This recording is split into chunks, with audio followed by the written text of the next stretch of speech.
नमस्कार, मी कपिल तुम्हा सगळ्यांचं खूप खूप स्वागत करतो. माझ्यासोबत योगेश सोमण सर आहेत. सर खूप खूप स्वागत तुमचं. नमस्कार. रामकृष्ण. रामकृष्ण हरी.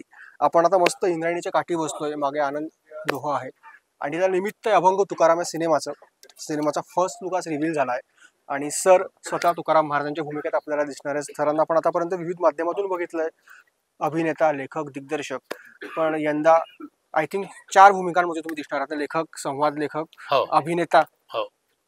तो सर खूप खूप स्वागत. फर्स्ट लुक खूप कमाल झालाय सर. जे तेज तुमच्या चेहऱ्यावर दिसतंय ते प्रचंड आहे आणि साक्षात तुकाराम अवतरलेत की काय असं जणू तिथे उपस्थित नागरिकांना ते जाणवलं. आणि यातच एक अभिनेता म्हणून तुमचं यश आहे की जो रिस्पॉन्स तुम्हाला आता मिळाला मंदिरात अभूतपूर्व होता. तर कशी सुरुवात झाली या सगळ्या प्रोसेसची?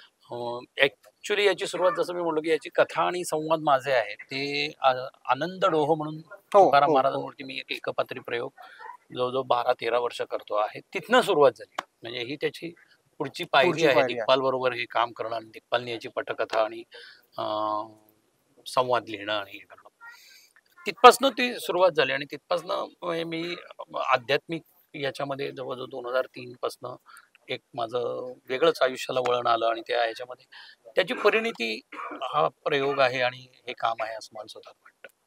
पण सर एक अभिनेता म्हणून एक असतं ना की खूप मोठं शिवधनुष्य तुकाराम महाराजांचं आणि आनंद डोह मुळात तुम्ही 12-13 वर्षापासून करता आहात.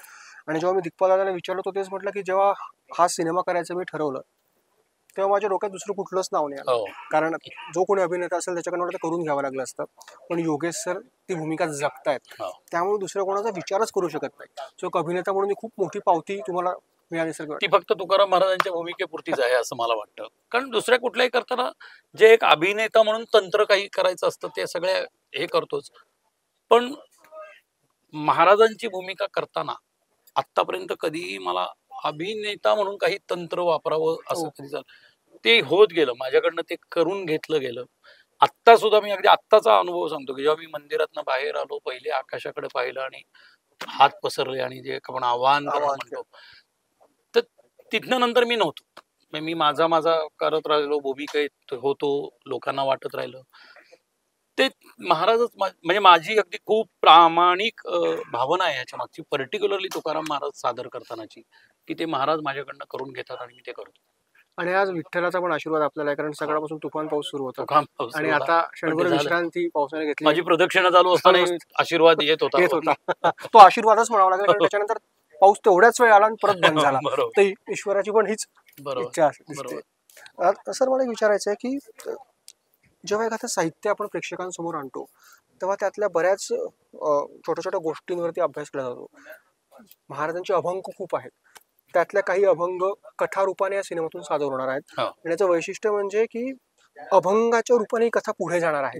हा खरोखर एक वेगळा प्रयोग आहे आणि आजच्या पिढीला हे सगळं पोहोचणं गरजेचं आहे. बरोबर. तर त्याच्यातली मजा अशी आहे आणि की अतिशय ज्याला आपण पारंपरिक सांप्रदायिक चाली पण या अभंगाला लावलेल्या आहेत की ज्या लोकांना सहजरित्या त्या मुखोद्गत होतील.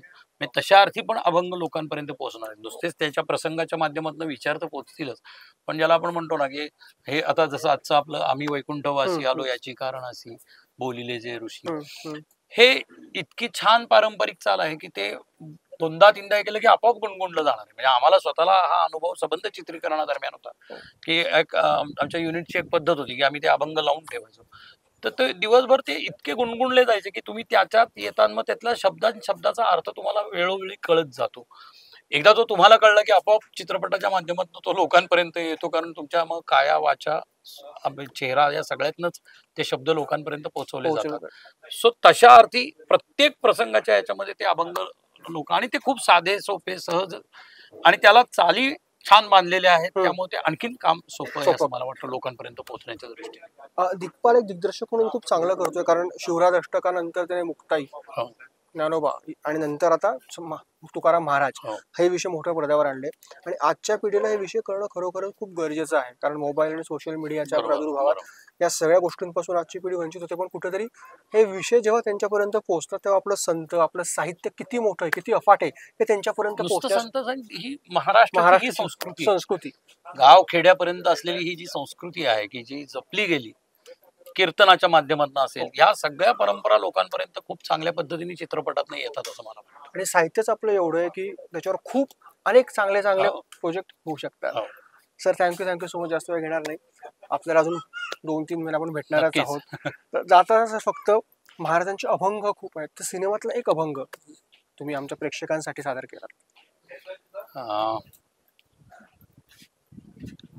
कुठला करू मी? आजचा जो आपण रिलीज केला तो. तो अभंग गेयतेच आहे. म्हणजे अभंग म्हणतानाचे जे अभंग आहेत ते आपण जास्त यांनी करू शकतो. उजळावयालो वाटा खरा खोटा निवाड, बोलविले बोले बोल धनी विठ्ठल सन्निध, परी मनी नाही शंका बळे का स्वामीच्या, तुका म्हणे न ये आम्हा पुढे कामा गाभाळ, विष्णुमय जग वैष्णवांचा धर्म, भेदाभेद भ्रम अमंगळ, आई काजी तुम्ही भक्त भागवत, कराल ते हित सत्य करा, कोणाही जीवाचा न घडो वत्सर, वर्म सर्वेश्वर पूजनाचे, तुका म्हणे एका देखाचे अवयव, सुख दुःख जीव भोग पावे, पांडुरंग. पांडुरंगारी पांडुरंगारी. धन्यवाद सर. रामकृष्ण हरी. रामकृष्ण हरी.